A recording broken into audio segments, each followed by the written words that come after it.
Hey everybody, welcome to another episode of VP Talk. I'm Joe. With me is Coach Dan Carignato and Coach Bill Fulgenetti. Good morning, gentlemen. Hey, it's me.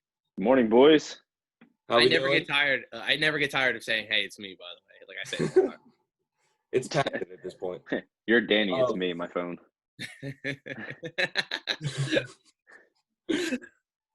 So, guys, icebreaker today. What is the first thing you're gonna do when you get back into the gym? I know Bill's answer. Yeah, I'm gonna touch a barbell, see if I can still do it. I haven't touched the bar since quarantine, and I have a feeling it's going to be awful, no matter what the weight is. I feel like the first thing I want to do when I get back into the gym, I want to coach others. I want to – nothing about myself. This is the most selfless answer I've ever had in my entire life. I can care less about my fitness journey right now. But when I get in the gym, the part I miss about the gym is just, talking to other people and, coaching up and, the class, the whiteboard talk. That's probably – whiteboard talk. That's what I'm looking forward to. Whiteboard talk. Yeah. Whiteboard talk. Because, fitness-wise, I do get a chance to go into the gym and record the daily workout. So there are times where I'm messing around. I'm getting everything I need to do. I'm missing that class component, so definitely. Yeah, the interactions, definitely. That's huge.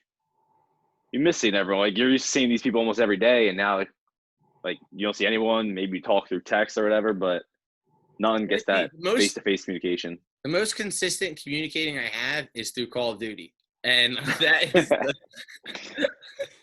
I get to talk to my friends, and that's it, and I'm just like, oh, man, if I run into people right now – Well, we're looking forward to that first whiteboard talk, Dan. Thank you, Joe. Thank you. I appreciate it. I'm looking forward to yours, too. Oh, hope you have a haircut by then. Hopefully. WBT. Right, so today's topic is about believing in yourself, not just in workouts, but in general. Dan, do you want to go first? Sure. So we talked a little bit before the episode about what we wanted to talk about as per usual, and a lot of the topics are overlaying, right? They're topics that we either touched upon, or they're topics that we thought were really important that we wanted to specialize in a specific episode. So today is believing in yourself, and that is going to be ever since youth sports, in t-ball, when you went up to the plate, your coach was always believe in yourself, believe you can hit the ball. And that's going to carry over into everything, not just in the gym. When you're going to lift a weight, when you're going to do a pull-up, when you're going to do something you didn't do before, you have to first out of everything is believe in yourself that you can do it. Because if you don't believe in yourself, you're already stacked up against other odds that are just going to make it harder. So believing in yourself is going to be the first thing that is going to be key. And there are little ways or things to think about when believing in yourself, because a lot of times people are very unsure of themselves and don't know where to look and don't know where to turn or don't know why they should believe in themselves. So my answer to all that always will be, you have to first believe you worked hard for it. If you believe in the hard work you've done, you've earned the right for the confidence and the ability to do what you're going to do. So for example, if you are going to try your first muscle up and you are unsure if you're going to do that, but you put in weeks and weeks of muscle up drills, practice strict pull-ups, practice strict ring dips, watched YouTube videos, talked to multiple coaches, you've put in the work to put yourself for success in that muscle up. So that's the first thing you say to yourself is listen, I worked hard for this. I'm going to do this. Now, it might not always be that way. There might be more factors that go into it, range of motion, flexibility, things like that, pre-existing injuries that might not let you get a muscle up, but nonetheless, you're going to believe in yourself first. So I believe that that's the first step. And before I go off, Bill, do you have something to add? No, I agree with you on that. You have to believe in yourself before you can do almost anything, whether it's working out. If you don't have confidence in your own abilities, then you're already setting yourself up for failure. I know Danny touched on kind of like working out and being confident, but you could carry that over into any aspect of life, like your career. If you don't feel confident in what you're able to do and what you're able to produce, why should like your manager or your upper level bosses believe in you? Like you have to be able to project that confidence and be confident in your work. And if you make a mistake, be confident in that mistake and just learn from it. Like it's not going to set you back any further. Like it'll only jump you up because now you know what not to do. So what would you guys tell someone that, they believed in themselves and, they thought they put all the hard work in and they still missed that mark? What would you tell that person? So perfect segue. I wanted to touch upon both of those. Billy just talked about making a mistake. You just talked about missing the mark. Celebrate those mistakes, right? The first thing we do as coaches, if you're learning how to do a power clean, I'm going to say, okay, grab a barbell, show me what's up.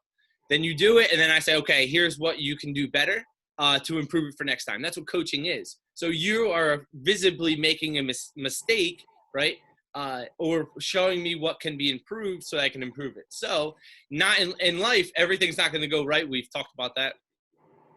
You are going to make mistakes along the way. You are not going to hit your mark every single time. And if you do hit your mark every single time, maybe your marks aren't big enough, but you're going to miss along the way. So what we talk about is we celebrate those. Hey, you're putting yourself out there. You tried. You're putting the right foot in the right direction. You're putting your first foot forward. You are making the good decision to get towards your goal. If you don't want to go anywhere, if you want to be safe, if you want ships are safest in harbor, but that's not what they're made for, right? So you have to go out there. Like that was deep. You like that? I like that one. That's a good one.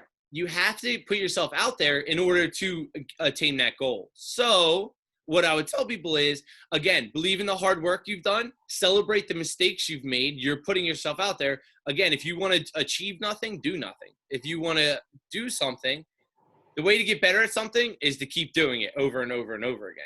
So if you're doing that with the right intentions, if you're doing that with the right coaching, if you're doing that with the right mindset, you are going to get closer to your goal. And maybe that goal is never hit. Maybe you change that goal a little bit and you tweak it and you never get it, but you're always chasing something, right? You always hear it. Mistakes are the best teachers, right? You learn best from when you don't do something right. And the thing about being confident and practicing is don't focus on fixing everything at once. You have to take the little steps to get better. I feel like people, including myself, like I tend to be like, oh, I have to be perfect next time I do it. But I don't take the progressions to get to that perfect level. I just automatically try for perfection. Yeah. No, you have to build that foundation, just keep going up the levels. So coaching little leagues really taught me this because if you tell an 8-year-old, hey, you got to fix a part of your swing, then the next thing's wrong. And then they do a million different things. If you tell them all at once, they're not going to get it right. They're just all over the place. So focus on one thing, hone that in, really, really dial it in there, and then focus on the next, and then move on to the next, and then move on to the next. And then you put all the pieces together once you have all those done. Because if we've learned anything, muscle memory, training yourself, right, to have all the mind-muscle connection is going to help going forward. So, again, Bill, you're touching on great points here that apply in the gym, and not only in the gym, but like everyday life too. Absolutely. So why believing in yourself is important, you're always going to have self-doubt. You're always going to, in between the ears is going to be your biggest critic. You're your biggest critic. Nobody else on the outside world is going to judge you as hard as you're going to judge yourself. So once we get a little bit past that, once we get the, hey, it's not that bad feeling, right? That's always what I aim for. Whenever I'm not doing something, whenever I haven't done anything yet, or whenever I'm trying something new, I always have this idea in my head. And then once I do it, we talked about this here, like yoga. I did it and you're like, oh, it's not that bad. Or the idea of violent performance, you come in and you're like, oh, it's not that bad. Once you hit that mark, then you're in the right step. Then you're in the, hey, I can make progressions now. I can dial in on something. But knowing where to start is going to be the big key. But if you don't believe in yourself, it's just going to be a hard route in everything, because then you even second guess yourself in like little things, and just be confident in decision making. And even if you make a wrong decision, like you said, that's going to be the best thing that you learn from, right? Hmm. In high school or in college, I think about the losses, the big losses in like I play baseball. I think about the losses almost more than I think about the wins. Yeah, the wins were cool because we got to like celebrate after, but the losses, I'm like, oh man, if I did this differently, and then I applied that for the next time, you know. So um, thinking about it as you're like a never, like a thing I like to think of is like I'm a never-ending product. You know what I mean? Like no matter what, even if there's like a deadline for something, I know I'm still gonna get better past that. So growth mindset. Yeah, you said that earlier. You touched on it. You said if you are always reaching your goals, maybe you set higher goals. Don't just get somewhere and then be complacent. Keep going. All right, I did this. Now I want to do that. I did that. Now I can do this. Keep Yeah. setting something just out of reach to keep going further and further.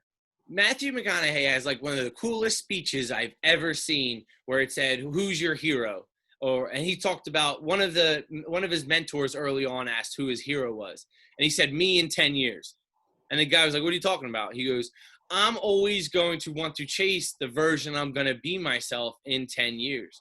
Because I'm going to get better. I'm going to do all these things. And in 10 years, when you come back and ask me who my hero is, I'm still going to say I'm going to be my hero in 10 years. You know, I'm still chasing that person." There's a lot to be said there because, one, growth mindset, you're always going to get better. Two, you are never having a finish line, right? There's no end point. It's not like once I get this job, I'm good, I'm set, you know, because then you're always like, then what? You know what I mean? Or once I hit a muscle up, I'm good I'm done CrossFit, right? It's like, all right, once you hit one muscle up, you got to hit two. You know what I mean? Like, so there's a lot to be said there, and hopefully people apply this in their everyday life, not only just these grand notions of their first achievements and things, but like even things they're not good at, things they don't like, or little things, you know? So, us as coaches, what would you tell someone that you can visibly see that they don't believe in themselves? If they're going for a big lift and you can visibly see that they already think that they can't do it. A What would lot For you of tell times me, I like to list yeah. all the things they do. I'm like, hey, so if it's like a clean and they just cleaned 5 pounds less than that, I'm like, you just nailed that. You know, the only difference is now we put little 2.5s on each side, you know? It's like you put in the work, you know what I mean? You kind of bump them up a little, pump them up to reaffirm that the things that they're not doing, you know what I mean? So sometimes you got to do that for people. You could take someone to the watering hole, but you can't drink the water for them.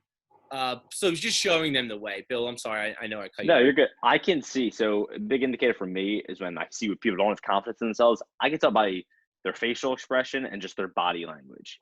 Like you can tell when someone's confident about something, and you could tell when someone's very hesitant. Like over the past like 7, 8 years of coaching, I could see certain things, and that's when you just have to like jump in as a coach and really kind of relax them, explain like what's going on, this and that, and how they should be confident because they put in all the work all these years, as opposed to just, oh, I don't know if I can do this, and just look around, make sure, all right, no one's watching, so if I miss it, it's fine.